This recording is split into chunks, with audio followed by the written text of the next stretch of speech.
Sejumlah rumah sakit di wilayah Provinsi Jawa Tengah diketahui tengah mengalami kelangkaan alat pelindung diri akibat tenaga medis yang bertugas terpaksa menggunakan APD seadanya. Selengkapnya disampaikan rekan Noval Nurosa dari Semarang, Jawa Tengah. Noval, rumah sakit mana saja yang mengalami kelangkaan dari data Anda? Ya, Marvin, memang betul sekali bahwa sejumlah rumah sakit di wilayah Provinsi Jawa Tengah terutama ini mengalami kelangkaan pada APD atau alat pelindung diri. Di antaranya yang sudah bisa kami konfirmasi adalah di Jepara, yakni di RSUD Kartini, serta di Grobogan di RSUD Sujati. Dan kelangkaan ini paling banyak memang terjadi dalam pengadaan baju hazmat atau hazardous materials yang dibutuhkan para tenaga medis dalam penanganan COVID-19 ini.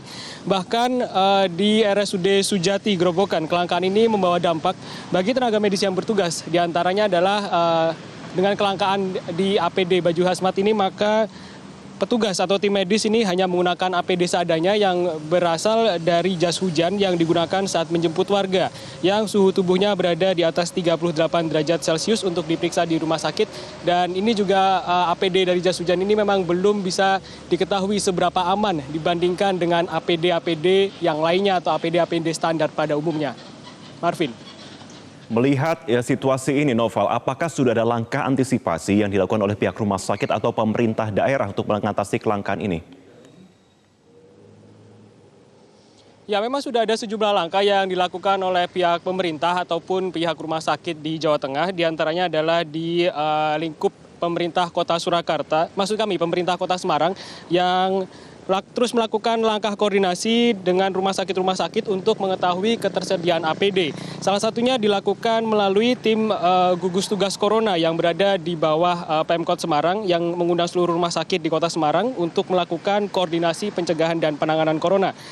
Sementara itu dari pertemuan tersebut, Ketua Tim Gugus Tugas Corona Hevi Arinta Gunaryanti Rahayu akan melakukan komunikasi dengan para ahli kesehatan untuk memodifikasi jas hujan menjadi APD sehingga jas hujan ini tidak menjadi APD yang seadanya tapi juga menjadi APD yang bersifat alternatif namun juga tetap mengindahkan standar keselamatan dan keamanan.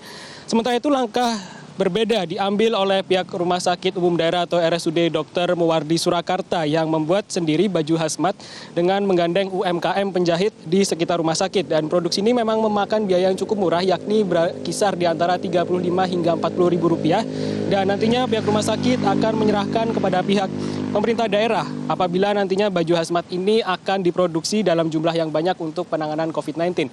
Dan berikut kita simak pernyataan dari Gubernur Jawa Tengah Ganjar Pranowo terkait dengan penyediaan APD mandiri dari Rumah Sakit Dr. Muwardi ini. Mereka yang kerja di rumah sakit perlu kita bantu dari sini. Selain doa, pemerintah termasuk hari ini bantuan-bantuan diberikan, tapi juga mereka minta bantuan ke kita. Biarkan kami yang bekerja di rumah sakit, bahwa Anda tinggal di rumah. Dan dengan kita tinggal di rumah, itu insya Allah akan mengurangi kontak. Kalau mengurangi kontak, maka yang datang ke rumah sakit tidak akan. Demikian Marvin, kembali ke Anda di studio. Baik, Noval Nurosa, terima kasih untuk informasi Anda dari Jawa Tengah.